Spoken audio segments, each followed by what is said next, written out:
bende osechwal skunde mago mag piny owacho.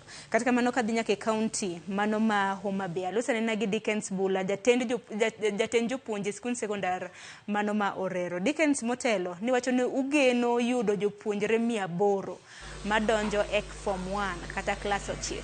Capacity bakeni untiere godo, kilese untiere godo moromo, jopuonje untiere godo moromo.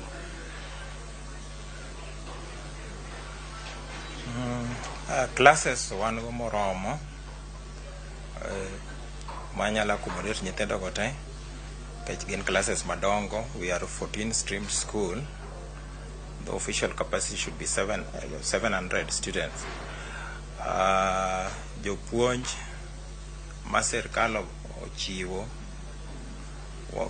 wa supplement gi ma board bondiko oromo. Koro wayudo ni board ondiko jopuonj wan jopuonj 90.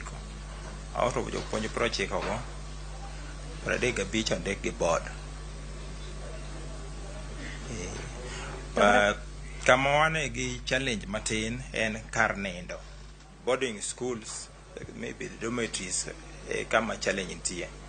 Nyithindo manomiwa officially gi sirkal na 700, but because of pressure mar demand mar capacity, koro we accepted certain requests miyo chopo 800. But we have plans to ensure that they are all accommodated. Kakoro Mr. Dickens wacho ni untiere gi achiedh nade mag kuonde mag nindo, mago dormitories. Dibed ni kitanda achiel koro nyithindo dhi ninde jopuonjre 2 koso chano nang'o?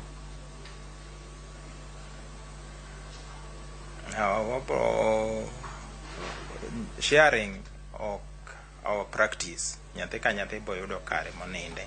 En ni koro gimbe bedo a bit squeezed because of the room manitie. To ng'ato ka ng'ato to bobedo gi kare moninde. Nikech aneno kora mnaka thoth joneno magwa bende wuoro ni idhi timo kepo mag jopuonjre 800. Aneno ka ng'ato bende penyo ni capacity mano mar skundi nitiere gi jopuonjre adi, nikech ka form 1 kende ma en jopuonjre 800 to koro chakre form 1 nyaka form 4 nitiere gi capacity mar jopuonjre adi?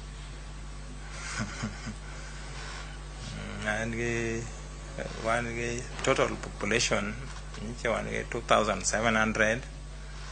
And with form 1s, we expect our population to go to around 2,850. Erokamano ahinya. Dickens ibiro bedo kinyisowa ni jopuonjre madirom 2,850 makamage bende untiere gi omenda ma bende biro konyogi e weche mopogore opogore. Chutho tang'e ni chiemo matonwa mi maino ka, nikech kaka boarding school japuonjre kochiew gokinyi dwa nyuka, nitiere migago, nitiere chiemb godhiambo. Ibiro bedo kinyiso kaka i-manage population makamagi, kwan mag jopuonje ma bende intiere godo mane skund sekondar ma Orero. Adhi nyaka